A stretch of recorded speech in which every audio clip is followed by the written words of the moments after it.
Alors, je vais commencer aussi par présenter une intervenante qui nous rejoint par Skype, puisque nous avons 4 présences physiques. Je vais me mettre comme ça. Bonjour Louise. Bonjour. Alors, vous êtes ici présente par Skype, nous vous en remercions. C'est formidable, hein, Jacques Cartier l'a fait en un certain nombre de jours, cette traversée de l'Atlantique, et vous êtes ici présente dans cette salle. C'est la preuve de la transformation. Vous nous entendez? Allez-y, madame. Non, c'est bien. Vous nous recevez bien, 5 sur 5, le son? Oui, je vous entends bien. Très bien. Écoutez, je reviendrai à vous pour vous passer la parole. Nous allons commencer avec Arnold Baudouin. C'est moi qui commence? Non. Je vais commencer par monsieur Baudouin et je viendrai à vous tout à l'heure. Je sors du champ puisqu'on ne se verra plus. Alors, d'accord. Arnold Baudouin, je vais commencer par vous. Est-ce que vous avez un micro non loin? Et il marche. C'est bon. Bonjour Arnold. Alors, quand j'ai vu votre participation à la table ronde, je vais être très franche, tout de suite, j'ai été attirée par votre profil parce que vous venez du monde de la gestion et vous êtes aujourd'hui dans l'urbanisme, ça m'a un petit peu parlé, mais ça m'a surtout impressionnée parce que vous occupez un certain nombre de fonctions, enfin, vous avez occupé et vous avez fait un certain nombre de choses. Vous êtes avant tout le PDG de Technoparle Montréal, mais vous avez participé à un certain nombre d'aventures de planification et de stratégie. On est d'accord, Montréal 2025. Vous avez participé à deux stratégies économiques, Montréal Investissement, etc., etc. Vous avez, on peut le dire, une vision très complète des dynamiques de développement urbain économique. Alors la question que j'ai envie de vous poser tout de suite, j'ai vu, parce que je suis un petit peu allée repérer votre actualité, que vous aviez attiré des fonds d'investissement dans votre technoparc à Montréal, des fonds d'investissement de la Silicon Valley. Oui. Juste alors, auparavant, pour signaler que bon, je suis économiste. Il faut peut-être avancer le. Ah non, c'est chez Madame. Voilà, excusez-nous. Okay. Je suis économiste de formation. Donc, mettez bien votre micro, monsieur. Voilà. Économiste de formation qui est devenu gestionnaire au fil des ans.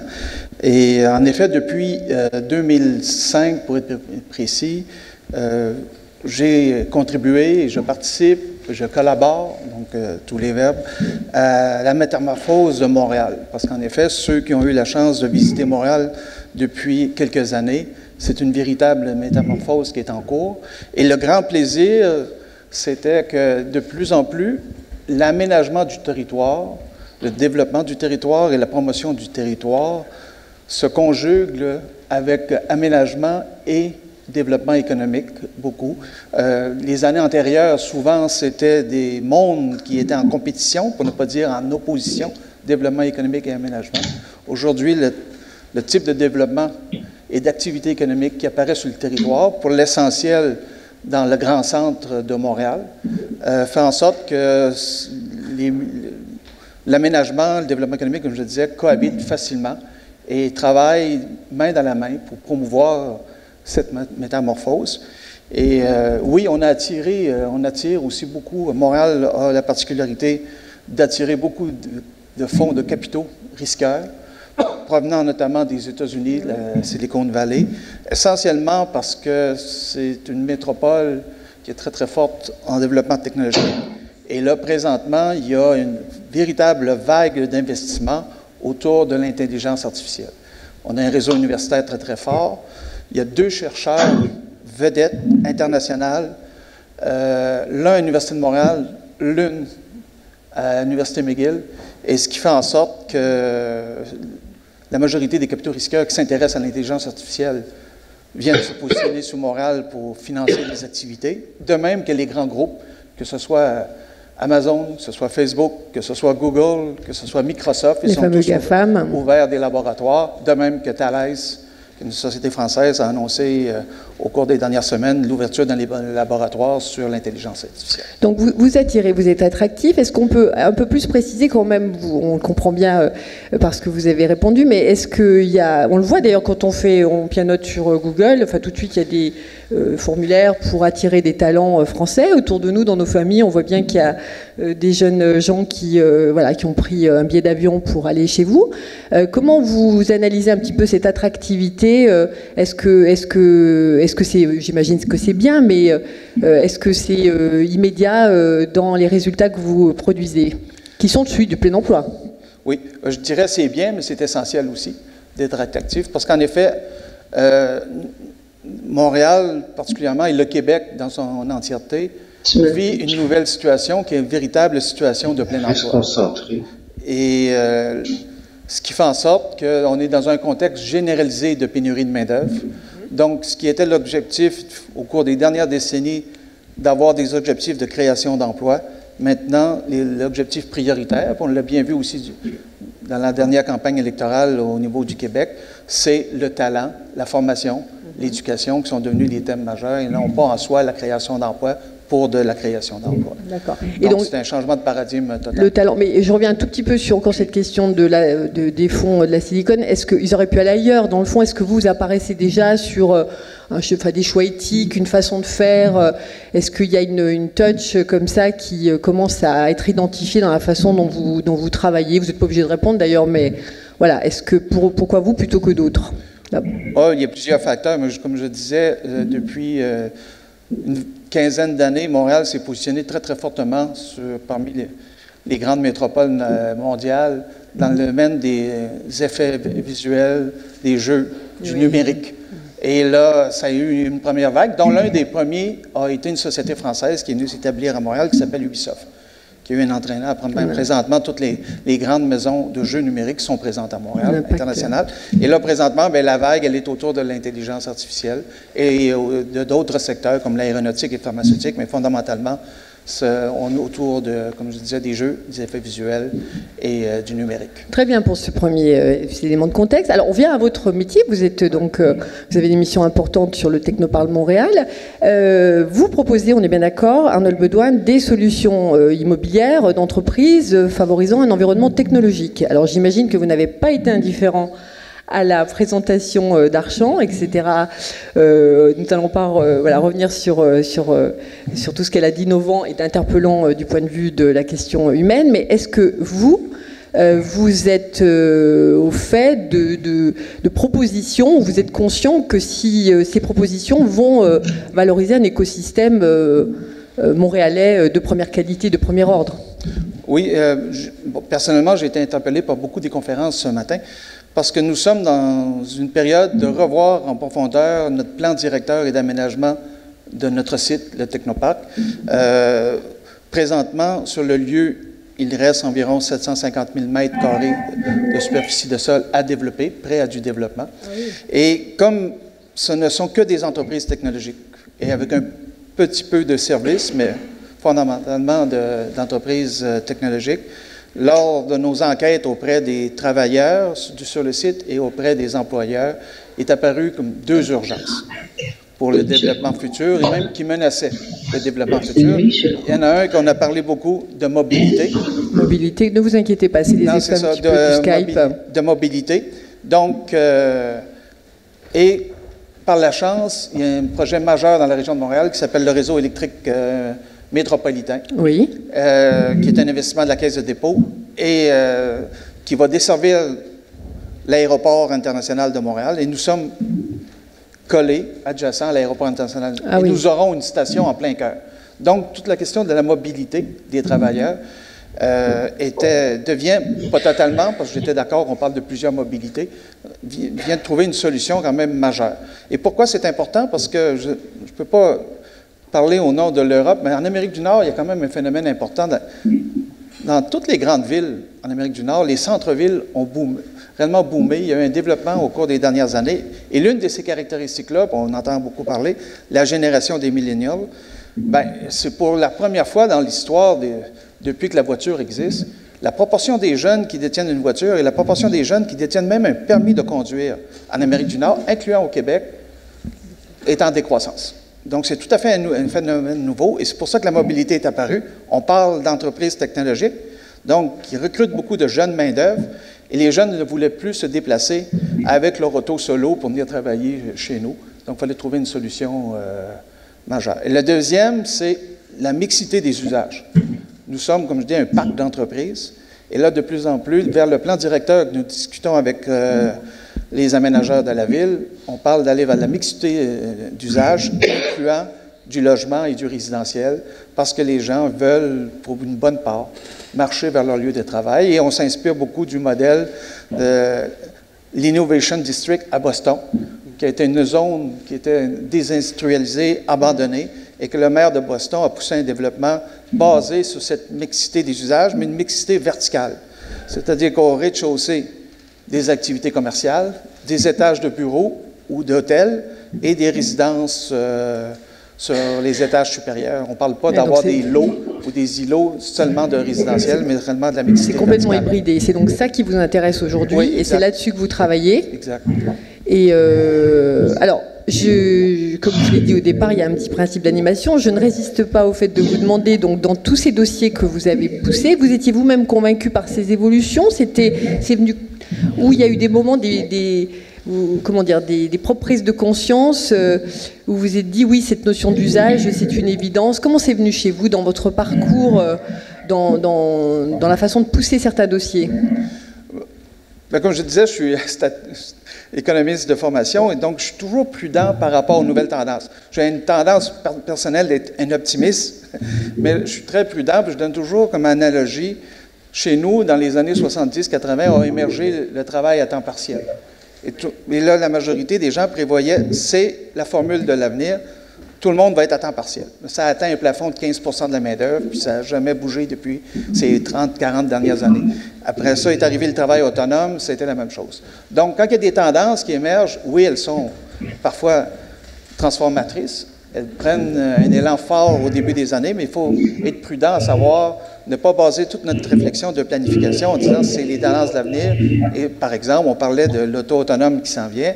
Bien, ça va être un mix. Probablement qu'il va y avoir des gens encore propriétaires d'auto, mais il va y en avoir de plus en plus qui va être utilisé l'auto de partage, ce qui nous interpelle aussi beaucoup comme réflexion, parce que sur notre site, comme c'était auparavant les parcs technologiques, c'était en mode pavillonnaire, c'est-à-dire un bâtiment en recul de la rue, parce que tout devait être fait confidentiel. Et donc, pas de collaboration, puis pas de partage d'informations surtout. Aujourd'hui, on est dans un autre univers où les entreprises demandent à être dans des mêmes bâtiments pour que les gens puissent se côtoyer, que les gens puissent partager. Et vous savez, pour terminer là-dessus, l'un de ceux qui a poussé un peu cette notion de collaboration intensive, c'était Steve Jobs. Et non pas chez Apple, mais quand il a été chez Pixar. Il a réinventé les studios de cinéma pour forcer les gens à se rencontrer. Et de plus en plus, il y a des grandes entreprises, je pense qu'il y a une madame qui parlait du travail à domicile ou des éléments comme ça ce matin de la voiture, mais il y a aussi pour la notion de productivité, les entreprises de plus en plus ont aussi abandonné le travail à domicile en disant exigeant un travail sur place pour une bonne partie de la période de travail parce que les analyses récentes prouvent que la productivité et la créativité surtout, c'est surtout le mot, non pas productivité, mais créativité, serait plus forte dans des milieux où on appelle les échanges fortuits, puis entre divers corps de métier.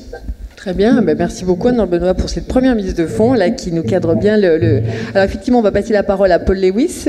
Bonjour Paul. Donc j'ai eu le plaisir de faire votre connaissance hier et effectivement, donc Sandra m'avait dit tu verras, il est vraiment sympa et puis tu sais pas, il est doyen de l'Université de Montréal.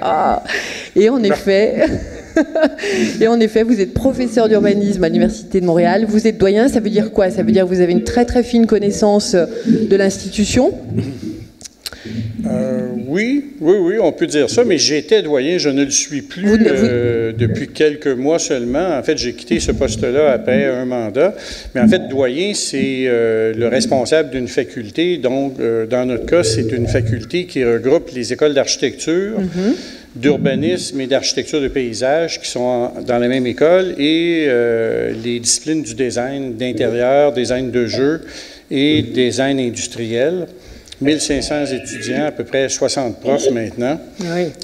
C'est une des rares facultés avec cette configuration-là en Amérique du Nord. En Europe, je crois qu'il n'y a pas de modèle comme ça, mais en Amérique du Nord, c'est assez rare aussi. Souvent, architecture et urbanisme sont ensemble, mais design peut être dans une autre structure. Alors, vous, quand je disais ça, c'est que vous avez aussi un certain recul pour un peu voir les travaux qui ont été conduits, les travaux universitaires.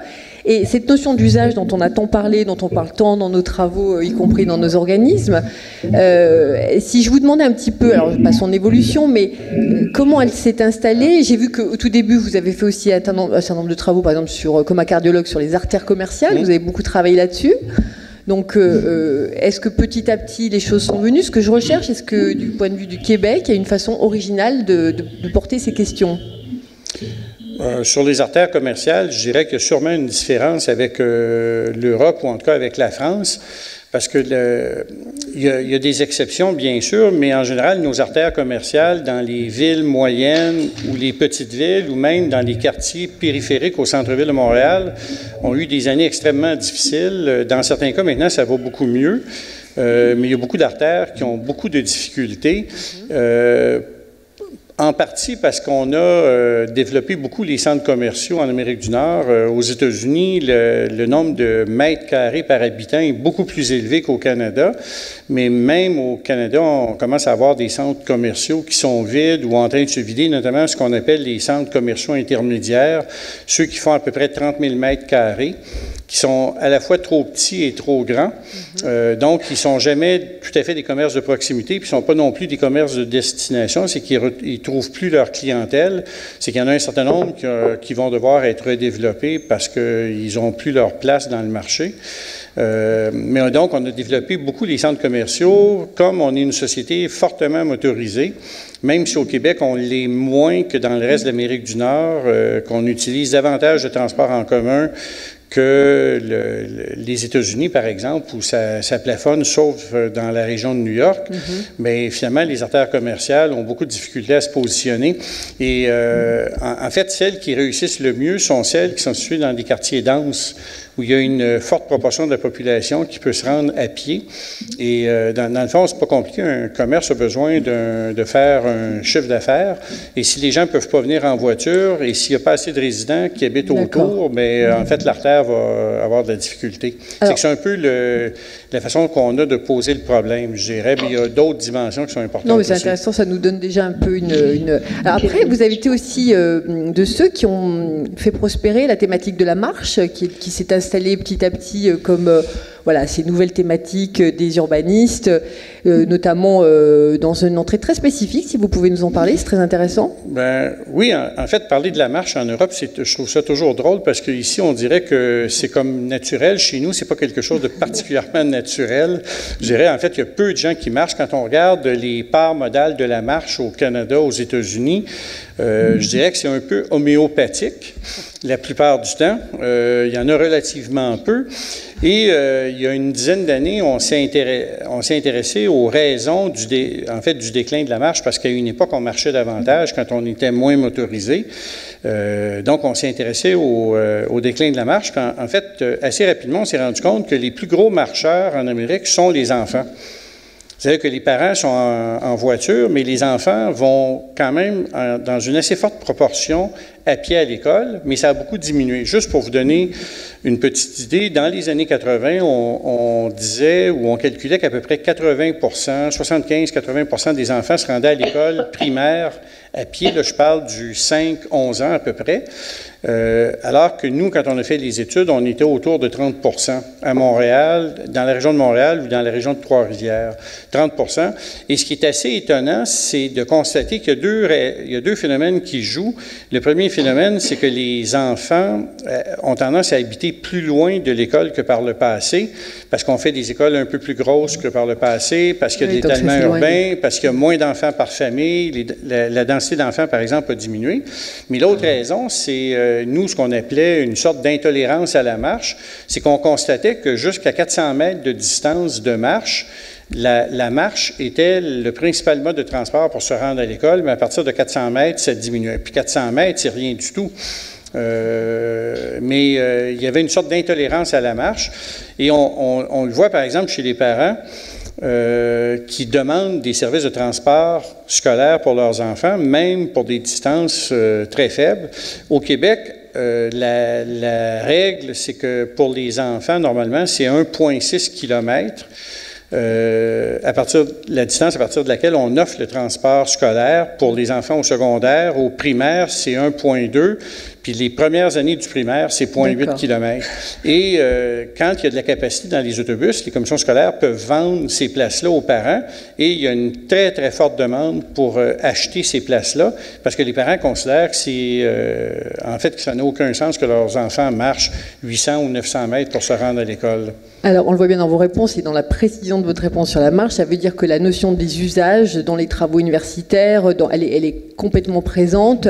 Est-ce que vous, qui avez l'habitude, on a parlé hier de Vaux-en-Velin, de vos échanges, etc., est-ce que vous sentez quand même des différences entre collègues ou dans la façon... Parce que vous avez quand même beaucoup d'espace, voilà, il y a de la place, une culture du downtown, la densité, vous l'avez dit.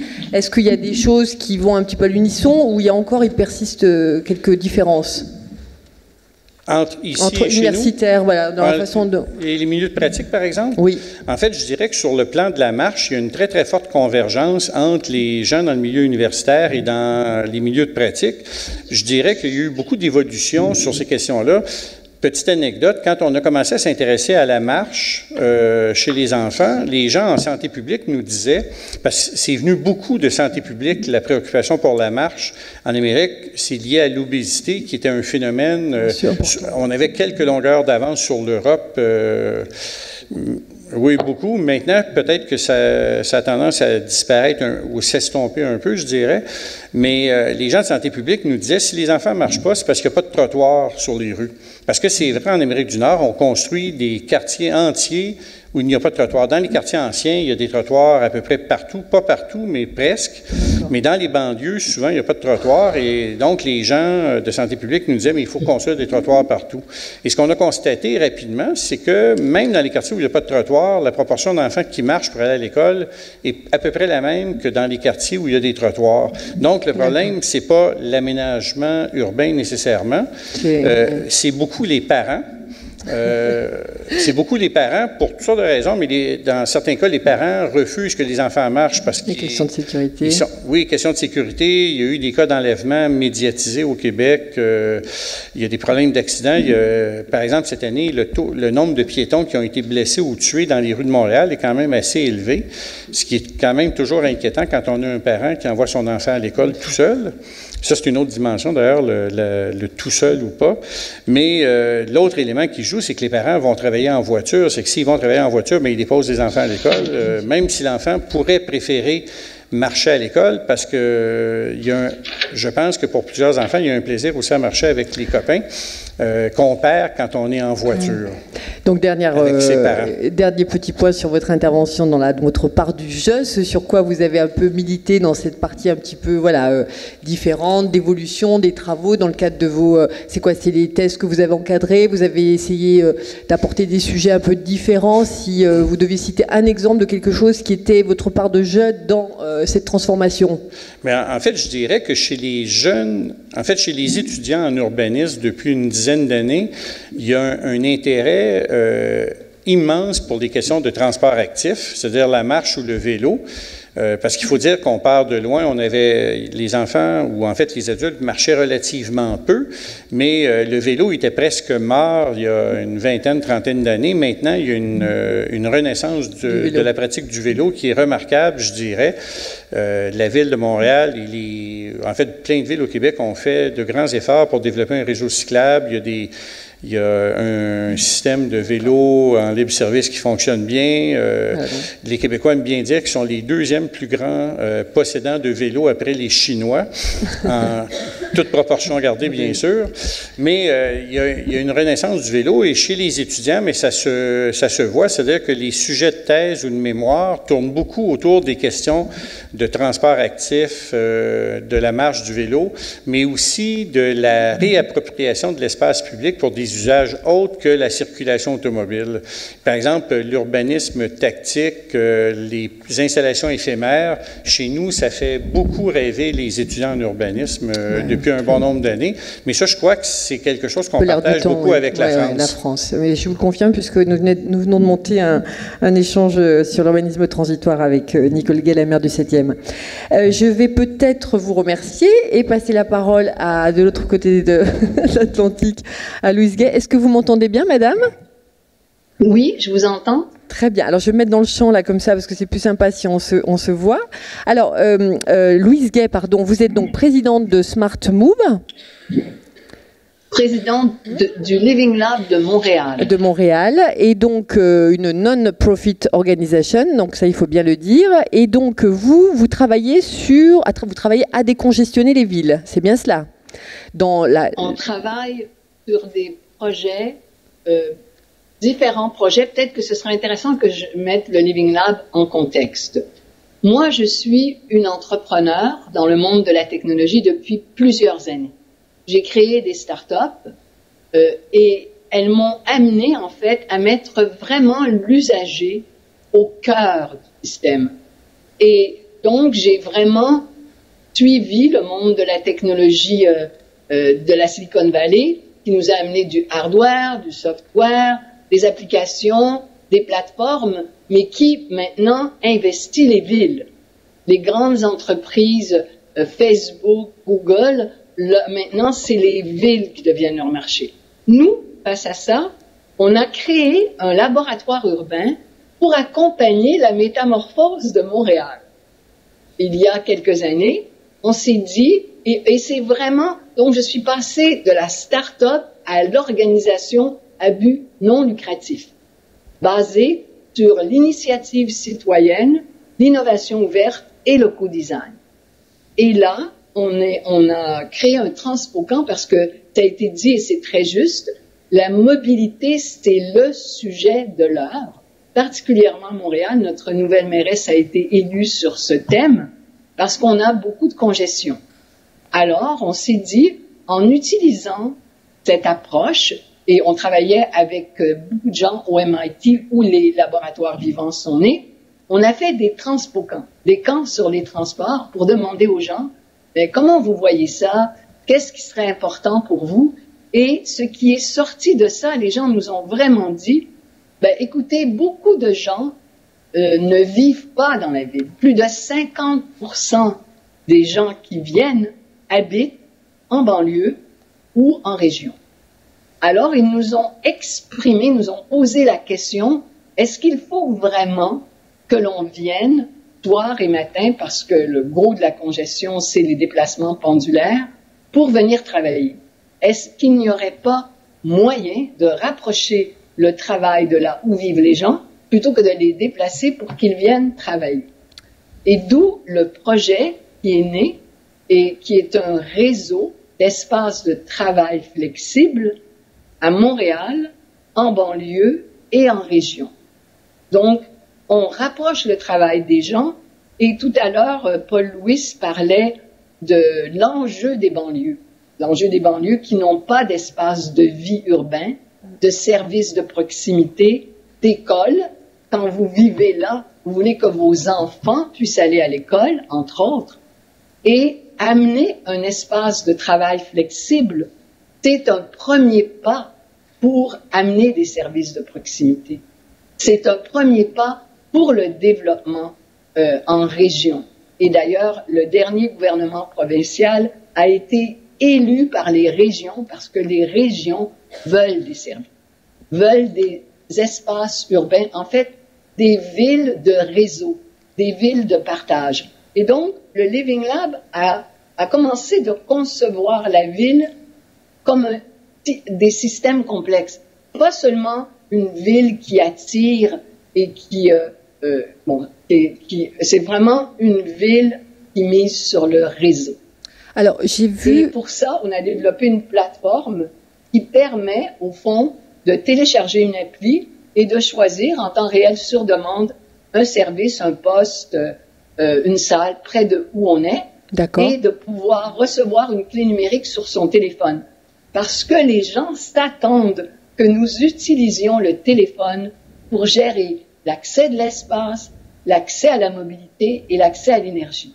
Et nous avons, dans ce cadre-là, rencontré Emmanuel François, qui partage beaucoup de cette interopérabilité. Et comme nous commençons le projet pilote ici, eh bien, on s'est dit, on va explorer une possibilité de le faire en France. Voilà. Juste avant de passer la parole à Emmanuel François avec qui vous travaillez, j'ai lu, est-ce que c'est vrai, c'est faux, mais vous allez me le dire tout de suite, du côté de Manhattan, vous avez une expérimentation ou suis-je mal renseignée? Est-ce que vous avez un projet précis? J'ai entendu que vous faisiez quelque chose du côté de Manhattan, non? C'était New York, non? Vous m'entendez? Notre partenaire. Oui, notre partenaire est à Manhattan. C'est que ce que nous amenons, qui est unique, là, c'est vraiment une gestion de l'accès qui est interopérable. Quand vous faites partie du réseau, vous n'avez pas à vous inscrire à chaque fois. Vous allez recevoir une clé numérique, vous n'avez qu'à réserver votre service et c'est très convivial. Alors, on a un partenaire qui fournit le lecteur optique.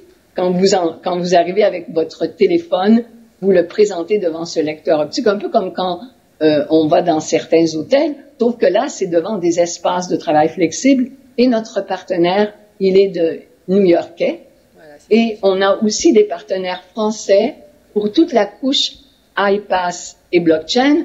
Mais ça, je ne veux pas être trop technique maintenant. L'important, c'est que nous utilisons permet aux usagers d'avoir la propriété de leurs données personnelles. Parce que, vous savez, moi, je trouve qu'on a beaucoup d'innovation, mais pas nécessairement de progrès. Je suis dans ce domaine depuis longtemps et les promesses étaient très grandes. Et quand on voit maintenant comment Facebook, par exemple, a donné naissance à une surveillance douteuse du comportement des gens, alors on se dit la question des données, et vous avez chez vous le RGPD, et que je trouve fantastique avec cette jeune députée, je pense que c'est Paola Fortesa. Il y a vraiment des collaborations formidables à faire, mais notre système permet de gérer pour les usagers leurs données. Parce que quand vous allez chez Regus ou WeWork, ils sont comme Uber ou comme Google, ils sont totalement propriétaires des données. Et cette question-là, elle est au cœur du futur. Donc, du coup, vous avez répondu à la question, votre part de jeu dans la transformation. Les GAFAM, c'est pas trop vos potentiels partenaires. Vous avez vraiment, vous jouez la carte des citoyens avant tout. C'est vraiment votre... Absolument. Parce que c'est là où les choses vont se passer. On va passer du consensus qui souvent nous uniformise au consentement. C'est-à-dire à l'adhésion personnelle des gens qui vont tout à coup aller vers le collectif, vers des OBNL entre autres. Et j'aime beaucoup le Liberty Living Lab aussi qui accompagne le RGPD. C'est exactement dans l'esprit de ce que nous sommes en train de faire. Et ça, je dirais que ça reconquiert l'espace public démocratique. Mais très bien, vous l'avez très bien formulé, Louise Gay, merci beaucoup. Alors on va rester avec vous et je vais passer la parole donc à Emmanuel François. Donc vous êtes président de Smart Building Alliance.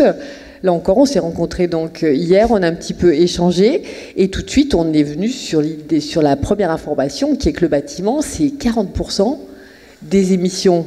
44%, mon Dieu, je ne suis pas assez précise, mais c'est donc énorme. Ça veut dire que dans le système, c'est très très très important. Le bâtiment intelligent, si vous voulez un petit peu nous planter le décor, faites-nous rêver. D'accord.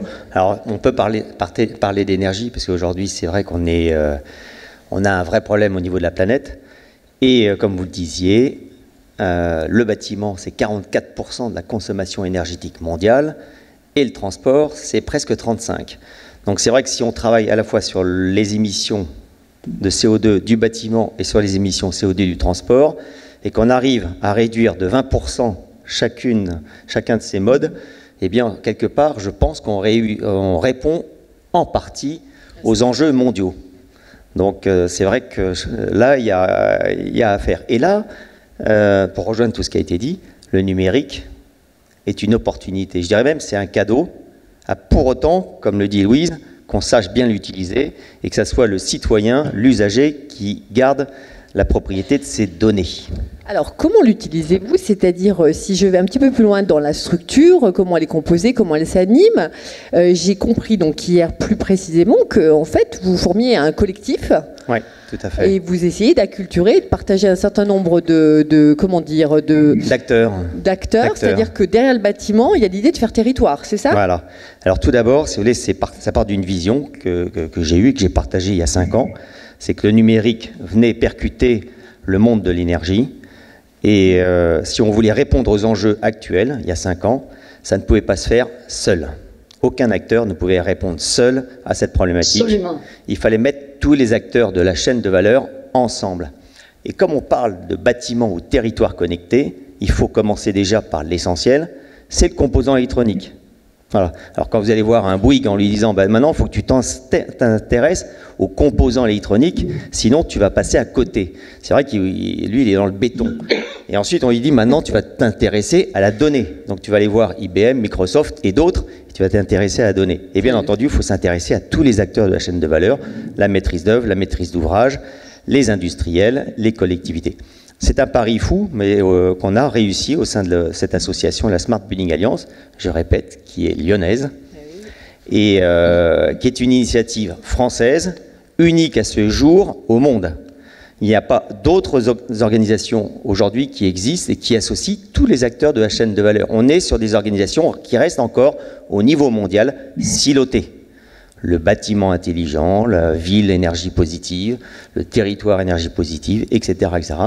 Mais il n'y a pas cette vision globale. Et c'est ça, l'expression, le cadre de confiance. Alors, le cadre de confiance numérique, c'est ça, voilà.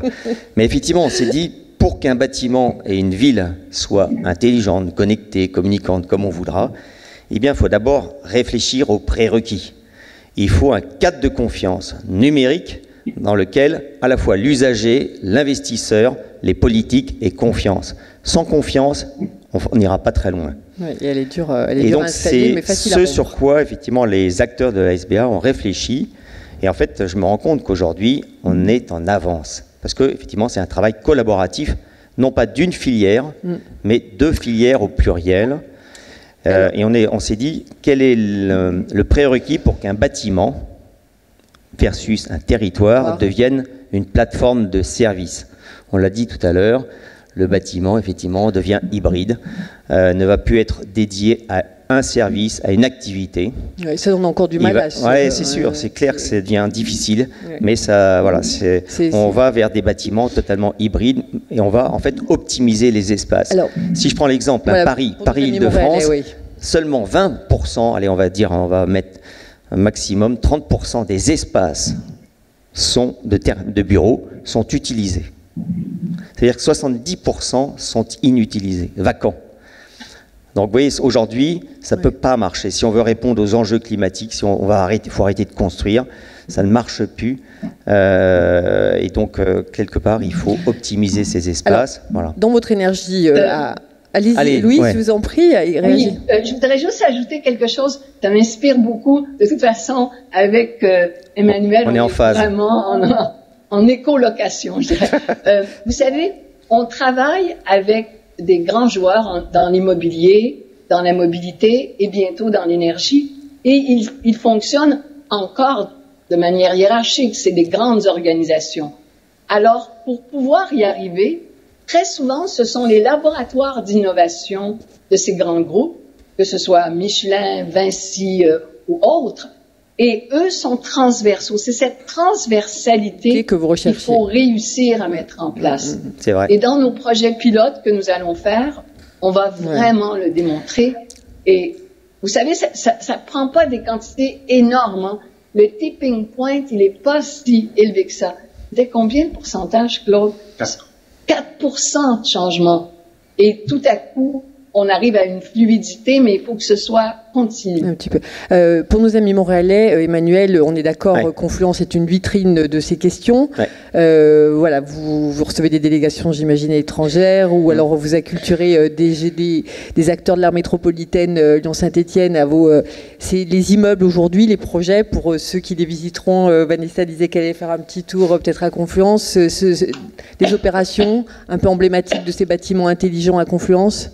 Alors, Oui, tout à fait. Confluence est une vitrine, qui n'est pas figée, qui est en mouvance. Parce qu'effectivement, quand on a commencé à travailler sur ce cadre de confiance, je répète, qui s'appelle Ready to Service, pour qu'un bâtiment soit plateforme de service, un territoire, eh bien, on s'est rapproché de Lyon Confluence. On dit, quelle est votre problématique? Et la problématique de Lyon Confluence, c'était, j'ai des bâtiments intelligents, mais quand je veux les relier entre eux pour avoir un réseau intelligent, et notamment un réseau énergétique intelligent, on me demande chaque fois 60 à 80 000 euros d'investissement en plus pour pouvoir rendre compatibles les systèmes entre eux et collecter la donnée pour une gestion globale. Et là, c'est clair qu'ils disent, aujourd'hui, la rentabilité n'est pas là, parce que l'énergie ne le permet pas. Donc oui, donc il faut qu'effectivement tout de suite le bâtiment soit interopérable, comme le dit Louise. L'interopérabilité des systèmes et l'ouverture des données est fondamentale. C'est la clé. D'où cette notion de cadre de confiance, ready to service. C'est juste le début pour autre chose. Mais si vous voyez, c'est tout comme tout. Il faut en fait procéder par ordre. Je veux faire un bâtiment intelligent. Non, d'abord, je veux faire une ville intelligente. Je vais commencer par un bâtiment intelligent. Parce que sans des bâtiments intelligents, c'est compliqué d'avoir une ville intelligente. Donc je fais des bâtiments intelligents, des bâtiments qui peuvent se relier entre eux, des bâtiments où l'usager est en communication avec son environnement. Et bien entendu, ensuite, ces bâtiments, je les interface à l'environnement et je fais un quartier intelligent et une ville intelligente. Et le lien entre le bâtiment et la ville, on l'a vu tout à l'heure, c'est la mobilité. Une mobilité qui devient électrique et qui de plus est donc forcément un lien puisqu'on associe la mobilité à l'énergie, puisque l'électromobilité devient non seulement un vecteur de mobilité, mais de stockage d'énergie. Alors on va mettre la parole à Sandra, mais on l'aura compris, vous, votre part de jeu dans la transformation, on l'a compris, quoi. Si vous avez vraiment, c'est la planète, hein, on est d'accord, là c'est votre part active de votre implication. Tout à fait. C'est clair, c'est la planète. Bon, je reviendrai après là-dessus. Mais c'est vrai que pour faire le lien avec ce qui a été dit tout à l'heure, c'est qu'à partir du moment où on a ce cadre de confiance numérique et que effectivement les bâtiments, le territoire sont connectés, l'enjeu c'est rapprocher les services, les activités de l'usager, du citoyen. C'est fondamental. Et à commencer par le travail, d'où effectivement l'intervention de Louise qui est très importante. Et ensuite, bien entendu, la mobilité. Mais après, c'est tous les services. C'est la santé, c'est la culture, c'est la formation, c'est le commerce. Oui, de là on tire tous les fils. Tous les services, la mobilité, la production énergétique. Et tout à l'heure, Paul a parlé de rayons, 400 mètres par exemple. Eh bien, moi je fais du vélo. Regardez à l'échelle européenne. Si vous prenez le territoire d'une manière générale, où il n'y a pas d'accident géographique, tous les 4 km, grosso modo, vous avez une église. Et tous les 40 km, vous avez un bourg. C'était effectivement la mobilité. La mobilité, c'est ce qu'on appelle les lieux, avec les 7 lieux. Mais il ne faut pas, si vous voulez, on n'est pas là à réinventer l'histoire, c'est s'inspirer de l'histoire. Et aujourd'hui, il faut s'inspirer de cette histoire pour recréer des cercles vertueux où on va rapprocher tous les services de l'usager, du citoyen. 400 mètres, 4 km en milieu urbain, 4 km, 40 km en milieu rural. Le message est bien passé. Je souriais parce que un de mes échanges hier, c'était Vanessa, la reconversion d'une église du côté de Montréal, et avec un résultat tout à fait surprenant. Donc du coup, ça nous a inspiré. Bon, ben Sandra, alors franchement, là, quand on fait déjà ce passage de parole, on a deux femmes courageuses, parce que Louise, bien sûr, et vous, Sandra, parce que vous êtes... Ce qui va être intéressant dans votre présence ici, c'est que vous êtes dans le concret, au sens que non pas que vous ne soyez pas messieurs, mais vous êtes, vous, dans une situation... Non, mais quand je dis ça, vous allez voir comment je tire le fil de cette affirmation. C'est-à-dire que vous êtes pilotis. Alors je me tourne. Il est parti. Je le cherchais. Vous êtes cofondatrice de Pilotis. Vous êtes directrice et vous défendez alors des influences franco-québécoises et vous travaillez effectivement à accompagner des clients. D'où je dis sur le concret parce que là on se retrouve face à une situation où on doit un peu être en situation de satisfaction du client, et vous déclinez ces principes que nous ont exposés les intervenants le Skype est compliqué, pour apporter des solutions innovantes et un peu dans la veine de ce que les interlocuteurs ont dit. Est-ce que vous pouvez nous rappeler ce qu'est Piloty et quel type de service vous proposez à vos clients ? Eh bien, effectivement, moi, pendant longtemps, j'étais du côté, je ne sais pas si ça marche, j'étais du côté du développement économique, et donc j'étais toujours tentée par l'aménagement du territoire. Et effectivement, ces notions de développement économique du territoire, on voit plein de choses se passer, et je voyais énormément d'enjeux qui arrivaient sur ces questions de la ville intelligente, de la ville durable, et choses comme ça. Et je voudrais rajouter quelque chose par rapport aux propos d'Emmanuel, qui sont, oui, la connexion dans les villes de demain et des territoires se fait certes par le numérique, mais aussi, et j'aimerais qu'on n'oublie pas cette tranche-là, par l'environnement et par la trame, quelque part, paysagère, la trame naturelle, en fait. Et nous, Piloty est né un petit peu de ça, d'une volonté de travailler sur les réseaux, d'une volonté de faire s'effacer les interfaces, de pouvoir travailler avec différentes disciplines sur l'approche globale des projets. Et notre histoire est née au Québec. C'est pour ça que j'ai l'impression, moi, depuis 2 ans, que je fais à la fois le grand écart entre le développement économique et la concrétisation de ce qu'on imagine dans les sphères un peu suprêmes, on va dire, de l'aménagement du territoire, et puis le concret de l'entreprise sur le terrain qui essaye de le faire. Et la France et le Québec. Donc notre histoire est née là, on a rencontré Thierry, on a découvert des projets qui nous ont profondément émus, notamment la ville de Lac-Mégantic qui avait vécu cet accident de train et qui a été complètement détruite, et la pollution s'est répartie de partout. Et c'est là où on s'est dit, quid d'un architecte urbaniste, d'un ingénieur de l'aménagement et des VRD, moi qui étais là aussi impliquée dans cette aventure, on s'est dit, on a quelque chose à exprimer dans notre façon d'avoir un regard croisé sur ces projets-là.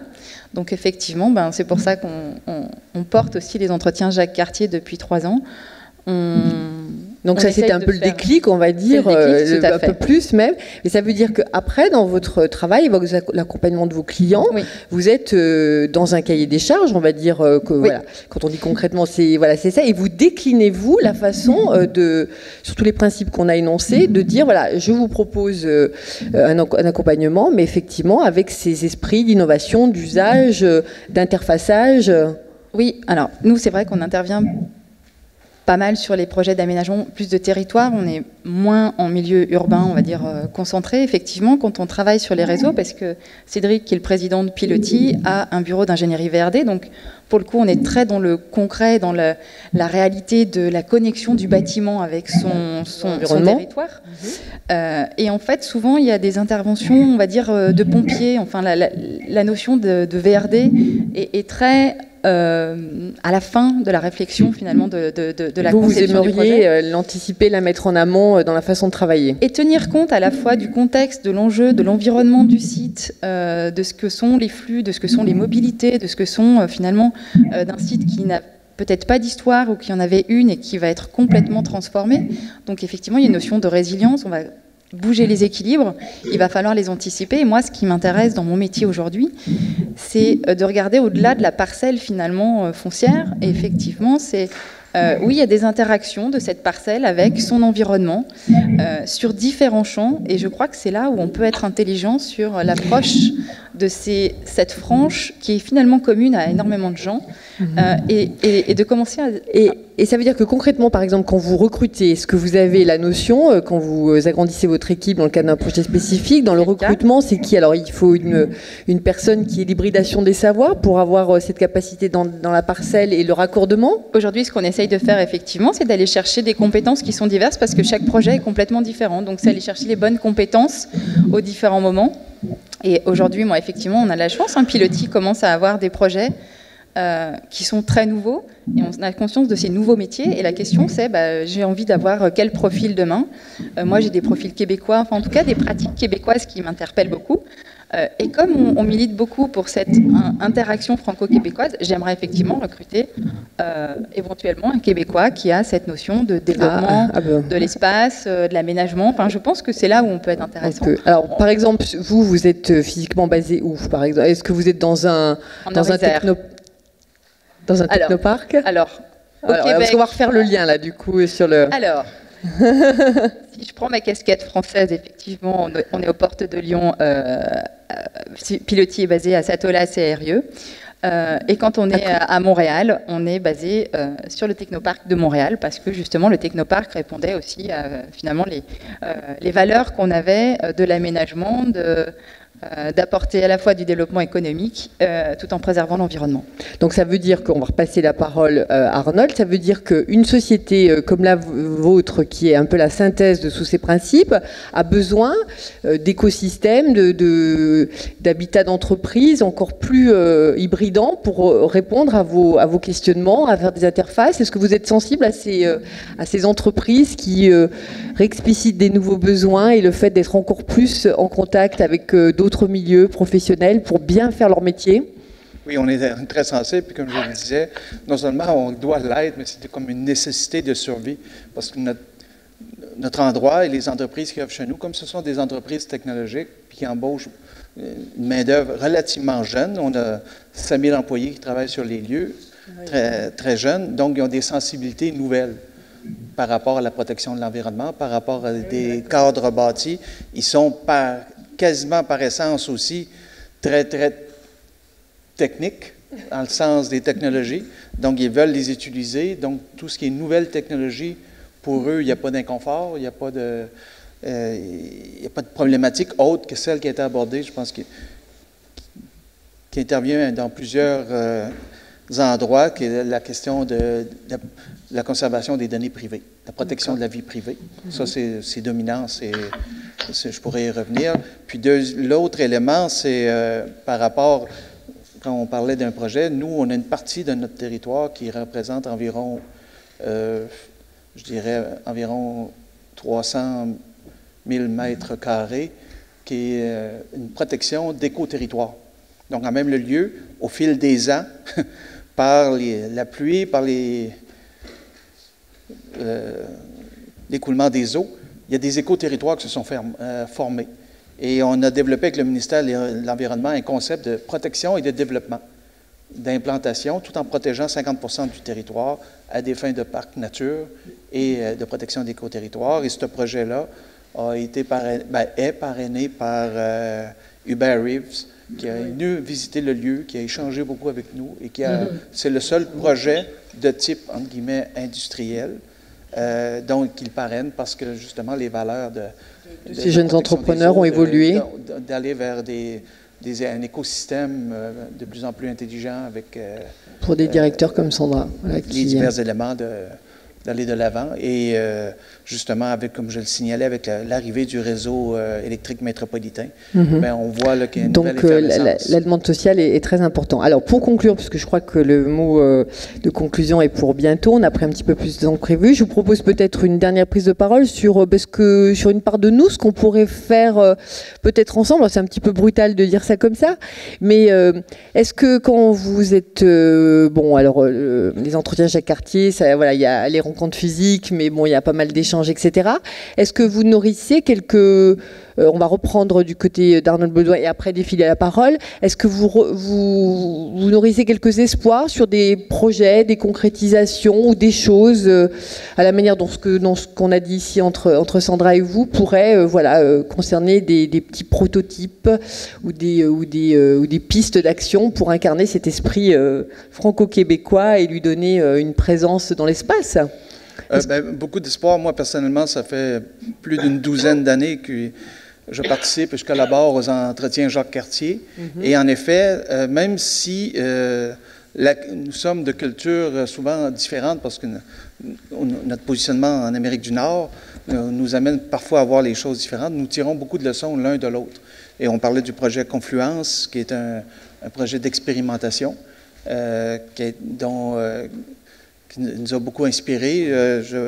Je mentionnais, je pense, à des gens de Montréal, et même à M. Ouellet ce matin, parce que c'est des enjeux auxquels on va faire face à Montréal, la reconversion de grands hôpitaux de type universitaire, donc qui ont été reconstruits ailleurs et dont les bâtiments, pour l'instant, sont abandonnés, mais qui devront être reconvertis. Donc là, si on parle de l'Hôtel Dieu ou les anciennes prisons où l'Université de Lyon catholique s'est installée, pour moi, ce sont des modèles très inspirants. Et de plus en plus, on le constate, les entretiens Jacques Cartier, puis je pense que c'est une volonté aussi du nouveau secrétaire général d'apporter une collaboration plus forte avec les entreprises et le secteur privé.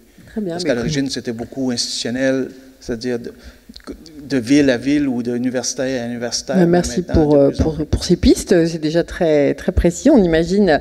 Paul Lévis, sur la question du capital humain, puisqu'on vous décrit les Québécois comme étant vraiment dans cette convivialité, cette façon de travailler, alors on tutoie rapidement, c'est plus simple, les contacts se font, et on l'a vu dans la part un peu de propositions technologiques, on a parfois des résistances en se disant mais c'est pas le monde qu'on veut. Est-ce que l'universitaire, que le professeur que vous êtes, peut envisager peut-être des façons de travailler ensemble pour identifier cet esprit franco-québécois sur la notion du capital humain et de l'humain, vous savez, qui est un slogan important ici dans cette maison. Je ne sais pas si on a un avantage par rapport aux Lyonnais ou aux Français sur ces questions-là, mais parce qu'en fait, quand j'écoutais tout à l'heure Louise parler, puis ensuite de ça, Emmanuel, continuer, je me rends compte qu'il y a peut-être plus de points de convergence entre Lyon et Montréal sur plein de ces questions-là. En fait, moi, je ne sens pas tellement de distance, je sens plutôt une forme de convergence. Peut-être on pourrait utiliser le mot confluence, puisqu'on était Lyon. Voilà un joli nom de communication là, pour un bon projet. Parce que, en fait, M. Lefebvre a évoqué la question d'entrée de jeu ce matin, mais on est vraiment dans une phase de métamorphose. C'est pas tout à fait la même. On n'est pas dans la même situation que dans les années 50-60. Moi, il me semble qu'il y a un changement beaucoup plus profond dans les rapports au territoire qu'on est en train de voir. Louise a évoqué toute la question du travail, par exemple, la création des tiers-lieux ou dans les régions, en banlieue, tout ça. Mais en fait, moi, ce que j'observe, c'est qu'il y a aussi cette idée que l'espace-temps du travail est en profonde mutation, c'est-à-dire que les gens travaillent un peu tout le temps, puis un peu n'importe où. Moi, je regarde les étudiants. Pas n'importe comment.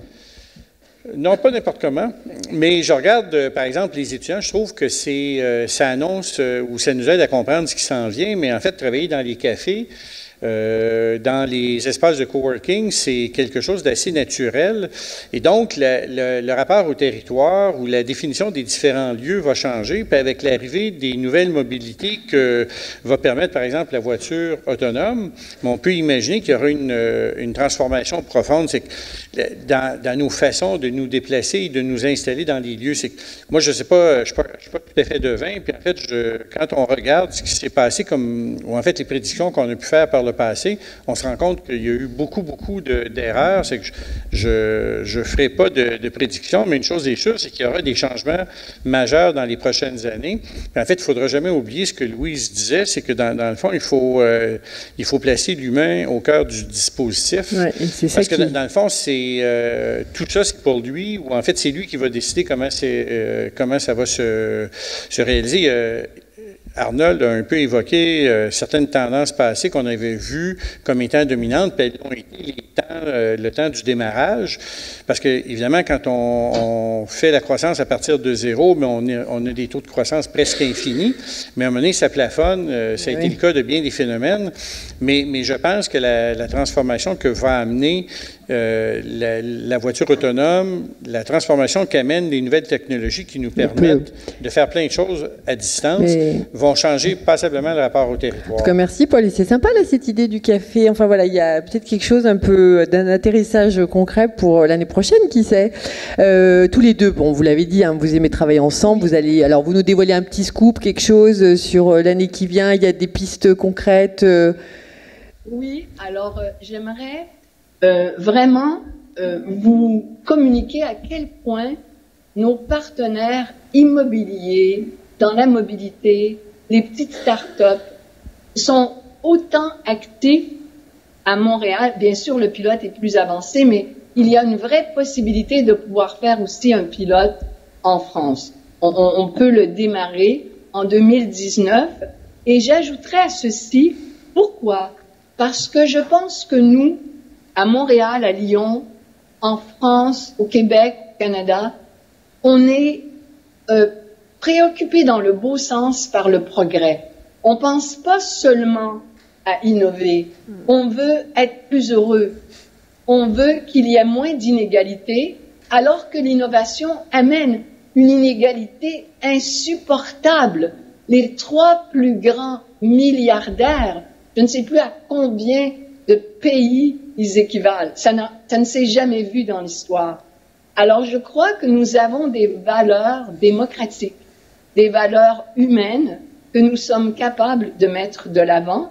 Et j'ajouterais que, et là je m'adresse à Arnold, on travaille beaucoup avec les technopoles à Magog, à Plessisville, on l'espère avec Arnold et avec bien sûr l'innovation en design, mais on travaille avec, moi j'aimerais amener toute la dimension de l'intelligence artificielle où à Montréal, on a une déclaration par rapport à l'éthique et l'intelligence artificielle et je sais que chez vous, tout le côté environnemental, écologique avec Cédric Villani, qui est comme le pendant de Yoshua Bengio, on a vraiment quelque chose que l'on peut mettre ensemble. Très bien. Et on a, au niveau d'un grand groupe qui s'appelle Ivado, donc les plus grands chercheurs en intelligence artificielle veulent entraîner leurs algorithmes à partir des données de projets bah oui, là, il y a une piste, du futur.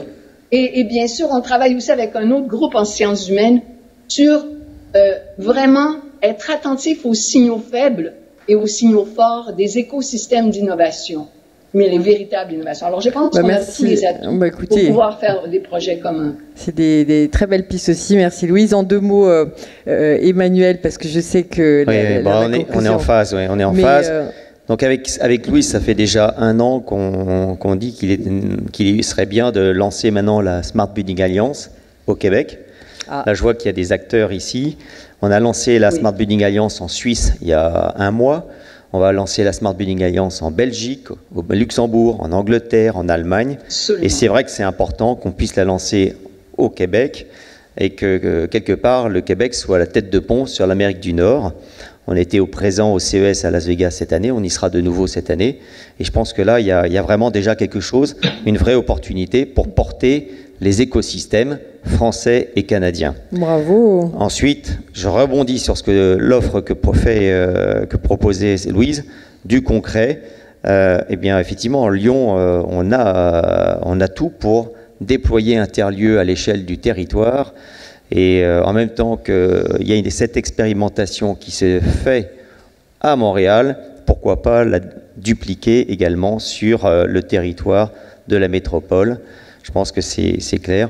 Et puis pour ceux que ça intéresse, mais Louise est au courant, je lance une fondation là d'ici la fin de l'année pour justement répondre à cette problématique de rapprocher tous les services, des activités du citoyen, de l'usager, pour rendre plus accessible l'ensemble de ces services et de ces activités à un plus grand nombre de citoyens.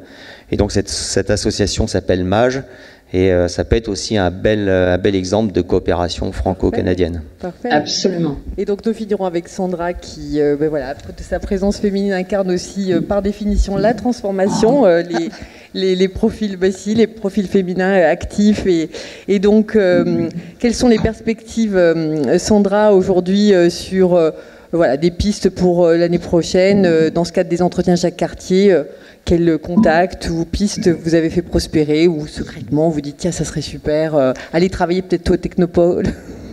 Mais en fait, il y a plusieurs projets effectivement qui sont en tout cas qu'on a essaimés.